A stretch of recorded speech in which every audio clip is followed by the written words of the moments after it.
Me and my team get hundreds of DMs per week of people asking, well, I want to quit tracking macros, but I don't know how. They're tired of feeling like they need to be stuck in an app to reach their goals. In this video, I'm going to go over the untold truths about tracking, why you should only use it for a short period of time, and then what you should be doing instead if you actually want to have relief, quit feeling stressed about food, and lose body fat, build muscle, crush your metcons so you can look like you actually do 4 to 5 WODs every single week. Now, if you're someone that is just watching this video for the first time or you haven't subscribed yet, click the link below that says subscribe. You're going to get notified when we put out more videos like this so that you can benefit and reach your goals before summer in 2025. And I know a lot of you don't want to make the same mistake you did last year when you did nothing about your nutrition. Let's go through these things as to why tracking macros is not going to be the right strategy for you long term, and the untold truths about tracking macros. Number one,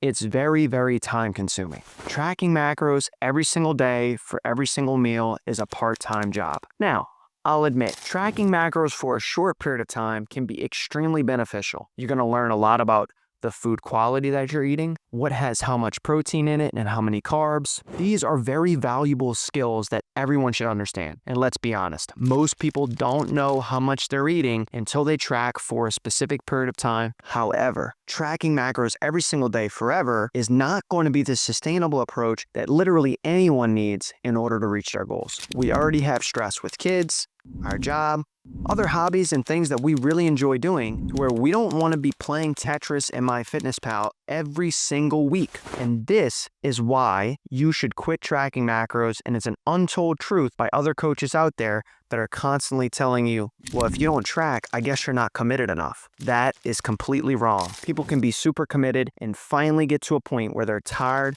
of tracking everything in an app, seeing numbers, and being inconsistent with where they actually want to be. So that is number one, the untold truth about tracking. It is not supposed to be something you do forever. People aren't saying this online, so I'm going to tell you and be honest, you shouldn't be tracking macros for the rest of your life. This is absolutely impossible, and I guarantee you no one is going to be able to do this. Number two, the untold truth about tracking macros.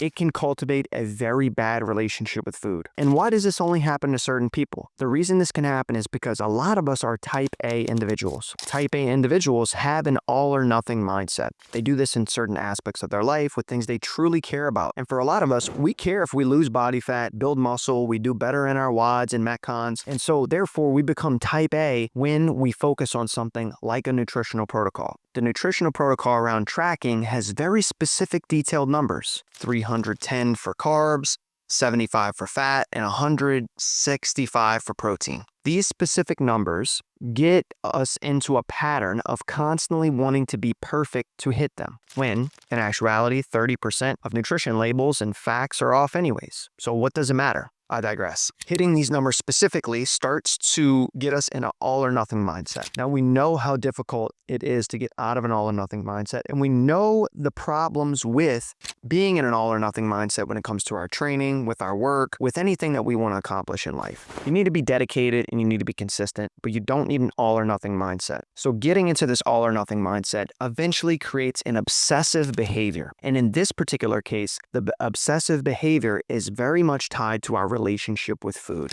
And in fact, this has happened for hundreds of clients that we've worked with here at CBG because they've tracked macros for too long and didn't make a transition. So if this sounds like you're obsessed about food all the time, you feel like food is controlling you, go ahead and look at the link below. There's a learn more button inside of the description where you can learn more about not tracking and maybe find a solution with our team and with maybe one of our coaches so that we can help you. Number three, it's not sustainable. So we have already talked about how consuming tracking macros is, which is one of the reasons that tracking macros is not sustainable. But it's also not sustainable for a number of other reasons. Our main reason is because every day when you wake up, there's 3 numbers, and you can hit these 3 numbers in any which way that you want. You can have 4 meals, you could have 3 meals, you could have 2 meals, you could hit all your protein in the morning, you can choose whatever foods you want at any time. This randomization is not how human behavior works, especially when human behavior boils down to being repetitive, predictable, and building habits. My argument is that tracking macros is you not actually building habits. It's just random. Every single day, you can hit your numbers in any which way that you want. That randomization doesn't allow for habit formation, and eventually you get burnt out. This is exactly why tracking macros is not sustainable long-term and only for a short period of time. Instead of being random, actually build out a plan that specifically hits around your day so you can build the habits that you want. Tracking macros is similar to like going into your box. You get there and your coach is like, this is the WOD, the Metcon, this is how many reps you do, whatever. And they don't give you the exact time frame. They just say, here's 150, do 150 wall balls, do 75 push-ups, and do 100 GHDs. Come up with your own workout. No one would ever step foot in that gym again because it's not sustainable to make up random workouts that are not predictable, that aren't allowing us to build habit. And so instead, build the habits along the way. Get the AMRAP built out for you and build out a plan that allows for you to understand day in and day out when your meals should be that fit into your life. Number 4, food controlling you.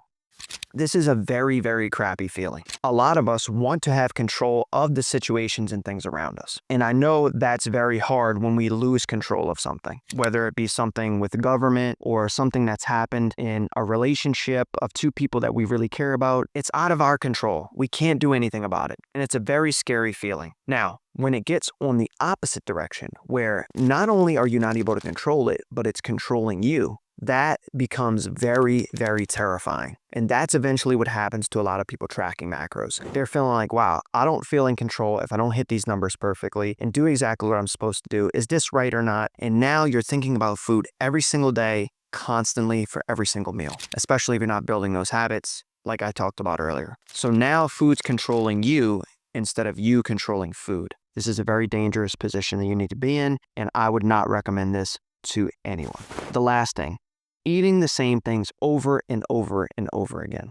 You may be culprit of this because if you track macros for long enough, you realize, wow, if I don't want this to be time consuming in a part-time job, if I don't want to have an all or nothing bad mentality around food, if I don't want food controlling me and I want this to be sustainable, I need to just eat the same meals over and over and over again. So Justin, what's the problem with this? Well, you guys tell me.